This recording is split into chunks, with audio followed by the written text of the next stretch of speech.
nagdesisyon siya, naaalis na siya at sinabayan niya to ng isang ritual. Yung ritual niya, simple lang. Tinawag niya ang kanyang mga kaibigan at kamag-anak na nagmamahal sa kanya. Okay. Tapos sinabi niya, for the first time, sinabi niya, ipagtatapat ko sa inyo, abused wife ako. Wow. Victim ako Wow. ng battering. Hindi lang emotional, pati physical na rin. Monfeljan, ano nga aminin mo? Oo, nagladlad na siya. Tapos sinabi niya, ayoko na nito. Hihiwalay na ako. Wow. Anong ginawa niya? Yung kanyang singsing Yun. sa harap ng kanyang mga kaibigan at kamag-anak. Sinanla niya. Hindi. Sinira niya. Sinira? Oo, meron siyang martilyo. Wow. Pinupok niya. Oo. That signifies the end of it. Importante yung pala, no? You be public about it. So, importante talaga. Sabihin mo rin, declare it. Yeah. Hindi lang dito. Lalabas That's sa bibig. right. Lalabas sa bibig. Okay. And all the friends there put their hands on her shoulders and head at ipinanalangin siya. Wow. Okay? Gagawin ko rin yung pag ginawa mo. Of course, it's not about your marriage, no? Diba? So, kung ako nandun, put your hands on the person, you pray for transformation. Right hand, left hand, get the ring. Diba? Benta mo na yun, di kumita ka pa. Sa Amerika nga. Sorry ha. Now I do, now I don't. No, there is a sign. There is a site on the internet. I do, now I don't. Exactly. Ibig sabihin, yung mga nagdesisyon na to turn around because they were in an abusive relationship, diba? For example, merong site doon, kasi doon pwede mo raw ibenta nang hindi ka nahihiya, yung wedding dress, yung mga wedding ring. So, it's a way to start again, no? O baka ikaw yung iniwanan, diba? Kasi yung iba nahihiya, no? Na ibalik. Doon ka raw pumunta sa site na yon. Right. I do, now I don't site. Check it out. It's funny. Okay. Yeah. So, ayan. Okay, number 1, magdesisyon ka at i-anunsyo mo. Yes. Hinihintay ko pa ang desisyon yung dalawa, Sherry and Monfeljan. Yes. Pangalawa, Number 2. para makapagbago, makaalis dun sa status ko, pangalawa, magsawa ka. Mawalan ka ng gana dun sa iyong gustong alisan at layasan. Ang ibig mo sabihin, pati ba yung pagsasawa, desisyon? Ganun ba yun? Ano sabi mo, magsawa ka, mawalan ka ng gana? It's a decision and an experience. Before you make a decision, which is number 1, you have to experience this. Na ang napansin ko sa marami kong tinutulungan, gusto na nilang umalis, gusto na nilang magbago, pumasok sa bagong phase ng buhay, pero laging urong sulong. Laging napapako. Sabi mo na, may decision na si Monfeljan. Basahin ko lang. Yung ating spinner celebrating his birthday. Sabi niya, I decide to be the best father to my daughter. The best that I can be. Naks naman! Palapak naman dyan. Paki-screenshot nga ito. Paki-screenshot, paki-text, okay? With an attachment dun sa anak niya. Diba? Kasi kailangan mong i-announce ipaalam. So you're saying the second is you have to magsawa ka. Paano mo magsawa isang tao? Mawalan ka ng gana. Paano ka mawawalan ng... Alam ko sa bagay sa pagkain, hindi ka basta nawawalan ng gana, di ba? Hindi ka basta nagsasawa sa pagkain. Yung mga, wala na ako ng gana. Kasi nakatatlong plato ka na, no? Di ba? So yes, you actually make a decision, no? Mga ilang halimbawa, no? Meron akong mga teenagers na lumalapit sa akin. Gusto ko na, Dok, na hindi laging bokya ang grade sa klase. Okay. At saka nahihiya na rin ako na laging ang mga magulang ko sinasabi wala akong nadadala na honor sa pamilya. Tulungan nyo nga ako na maging mabuting estudyante. Kasi ang problema niya, masyadong enjoy sa buhay, barkada, no? Ayaw harapin ang libro, gusto mag-computer. Paano siya nagsawa? So, ganong klaseng buhay. So, lapit siya sa'yo, gusto niya magbago, pero hindi siya makabago-bago. Kasi sa totoo lang, nasasarapan siya sa buhay niya. Tama. Now, enjoy many of us are like that. Gusto nating hiwalayan yung asawa natin na violent, pero hindi pa rin tayo umaalis. Why is that? Kasi marami sa atin gumagawa, hindi natin namamalayan meron tayong unconscious arithmetic or mathematics. Unconscious mathematics. Oo. Ganun ako sa eskwelahan, unconscious, kaya baba ng grado ko eh. Hindi natin alam, may ginagawa tayong pagsusuma sa isip. Benefits, consequence siguro. Ano yung mga bentahe pa nito para sa akin? Ano naman yung mga problemang dulot nito sa atin? Ngayon, unconsciously, sa isip nila, hindi pa rin sila sayad. Marami pa rin bentahe. So, hindi pa rin nila maibigay ang kanilang sarili sa pagiging mabuting estudyante kasi ang lakas pa rin ng bentahe. Alam mo, ganun yung nature of sin, di ba? Sabi nila, there is a benefit to sin. Right. And sometimes we forget the consequence kasi nakatutok tayo dun sa, because sin can be enjoyable. So, ano nga yun? Which is true for all kinds of problems and difficulties. Halimbawa, hindi ako makaalis sa violent relationships. Kasi, hindi ko maiwanan yung kotse. Kaya nga. Hindi ko maiwanan yung tripping. Paano ka magsasawa kung mas nakikita mo yung benefit? Paano yun? How do you get into that? No?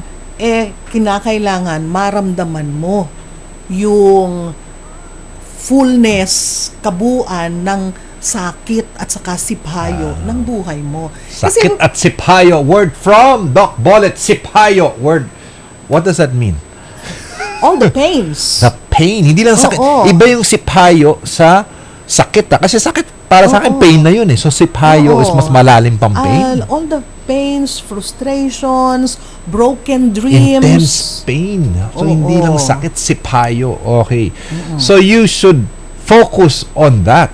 Ang problema naman I-measure mo yan. Ang problema natin, gusto nating takasan ang anumang masakit. No? Kaya tayong mga kaibigan natin, pagka umiiyak yung nahihirapan, ang immediate reaction natin, aluin sila at paglubagin ang loob. Ngayon, sa mga tao na kinakailangan makapag-move on, kasi grabe naman ang hirap ng buhay mo, wag mong paglubagin ang loob.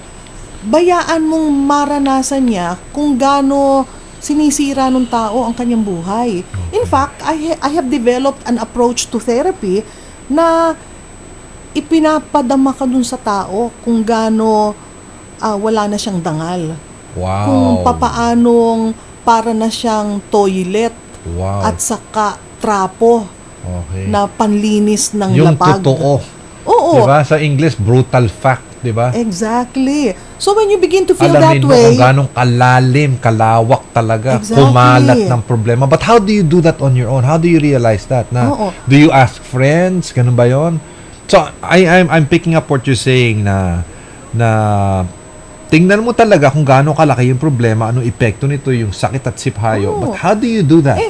Tayo, sasabihin natin, bayaan mo, may kinabukasan rin. Ay, mga ganong kaso. Matulog ka lang ngayon, bukas mas masarap na ang pakiramdam mo. Ako hindi. Aayunan ko, sabihin ko talaga napakasakit yan, ano? Pakiramdaman mo nga, alalahanin mo nga, ano ba nangyari sa'yo noong sa harap ng mga tao, tinawag kang tanga bobo. Hindi ko sasabihin sa kanya, kalimutan mo yon, itulog mo. Okay. I-intensify ko pa. Well, that is what a therapist will do. But yung mga nakikinig ngayon na walang therapist, how do they begin to see na makita nila kung gaano kalaki yung problema? Para hindi na basta pinababayaan o itinatabi na lang. What is a helpful approach para makita nila yung tamang arithmetic na kung tutuusin talagang talo ka, negatibo pa ang balanse mo, di ba? Di maging present ka dun sa mga negatibong damdamin. Huwag mong takbuhan at aminin saka mo iwasan. yung totoo. Pagka naramdaman mo na ang sakit nung binastos ako, ay ang sakit, inilampaso ako. Pero hindi bale, inom lang ako ng beer, makalimutan ko yan. I don't drink beer. Pakiramdaman mo, huwag kang magwalo kasi madidepress ka.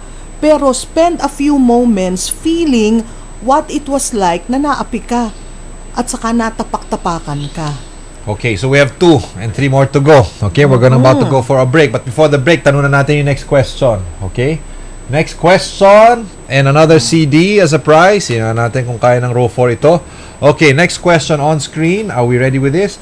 Who said this? Ready, fire, aim. Okay, kasi pinag-usapan natin dito the need to make a decision eh. Diba? Yung ginagawa kasi diba, ready, aim, aim, aim, aim, aim, diba? Hindi na sila nagpa-fire. Diba? So sabi po ng isa dito sa apat na yan, ready, fire! Saka ka na lang mag-aim. A. Peter Drucker. B. Peter Parker. C. Tom Peters. D. Peter Pan.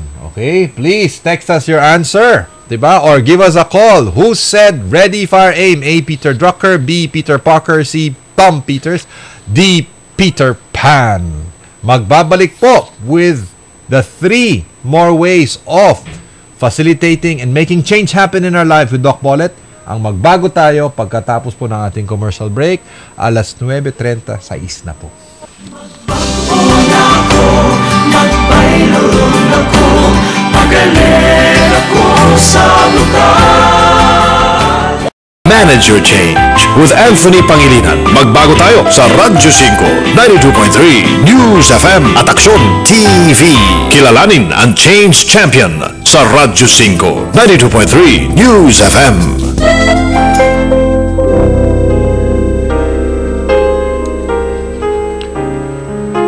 Okay, balikan natin ang ating programa with Doc Bollet on how to actually change. So, pinag-usapan natin, number 1, mag-decision ka. Diba? Number 2, mawalan ka ng gana. Okay. Magsawa ka. magsawa ka. Oo. May gusto lang akong ihabol dito. Yes, yes, yes. No? Hindi ba kung ang alam mo lang na pagkain ay tuyo araw-araw, baka hindi ka magsawa doon. Kasi hindi mo naman alam na meron palang daing at saka meron palang Kasi yun lang ang pinagdaanan mo, nakasanayan no? mo. Okay. Oo, ngayon sa buhay, maraming tao na lumaki sa pahirap o sa trato na walang dignidad. Kaya kung ang napangasawa mo, abusado, may tendency yung tao na hindi magbago kasi iniisip niya, ganito rin naman talaga ang buhay eh. At saka, maaaring sabihin din niya na, yung dalawa, no? Ito yung naranasan ko sa tatay ko eh. Diba? Oo. O ito, ganito rin naman yung tatay ko sa nanay ko eh. Oo. So, ganito na rin ang tatanggapin ko sa asawa ko. Yun. Oo. So, how do you get out of that? Kung wala kang alam na ibang klaseng buhay, how do you move towards a better life? Alam mo, connected ito dun sa sinabi mo kanina na para makapagbago, kinakailangan merong vision. Para ka magkaroon ng vision, kinakailangan makaranas ka ng bago. Makatikim ka ng bago. Kaya kung ang diet mo sa iyong asawa araw-araw ay abuso, kawalan ng respeto, inilalampaso ka sa lapag, sa mga kaibigan mo, sa iyong therapist, sa pastor, breath of fresh air. Yun. So, importante talagang komunidad, ano? Oo. Others to help you respeto. see. Okay, dalawa yung sinabi mo. Number 1, others to show you the real extent of the problem. Oo. Diba? Halimbawa, kung hindi ka magdedesisyon na magbago, o hiwalayan yan, o umalis dyan, hindi lang ikaw ang apektado, pati mga anak mo, yung mga ganon, di ba? Somebody will help you see that. Pangalawa, they will not only help you see, they will bring you to other experiences. Oo. Using the metaphor ng pagkain, sasanayin mo ang iyong palat, ang iyong dila ng bagong lasa. Okay. No? Okay. Parang katulad ng teenager na ang alam lang niya, lagi siyang kulelat sa eskwelahan. Okay. Kaya wala rin siyang motivation na magbago. Kasi deep inside, ang feeling niya, forever ganun na siya. And then, ang ating hikayat sa mga batang ganito, magkaroon sila ng karanasan sa mga church camps, sa eskwelahan, may Right. mga teacher, Right. marunong. Ako marami ako natutunan dyan sa mga church camps na yan. Diba? As early as age 12, 13, when I started attending yung mga retreat, mga teen retreats, yung mga Right. out-of-town conferences, Oo. doon nakita ko. Yung hindi ko nakita lang sa pamilya ko. Right. Oo. So there, you create a new experience. Gagawa ka ng oportunidad para yung batang laging rebelde, laging demonyo, laging talunan, ang tingin sa sarili, maranasan niya, ay, ang sarap pala na nagiging leader ka sa kabutihan. Ay, ang sarap pa na ng pakiramdam na nire-respeto ka ng kapwa Okay. mo. New experiences. New experience. Number 3, malapit na tayo. Number 3, kinakailangan magsuri ka. Maraming mga tao hindi nakapagbabago kasi ang pakiramdam nila, yung mga solusyon na ino-offer sa kanila ng kapwa ay hindi tatakbo. Kasi meron rin tayong inner wisdom eh. Ang dama natin, yung mga solutions na ino-offer, hindi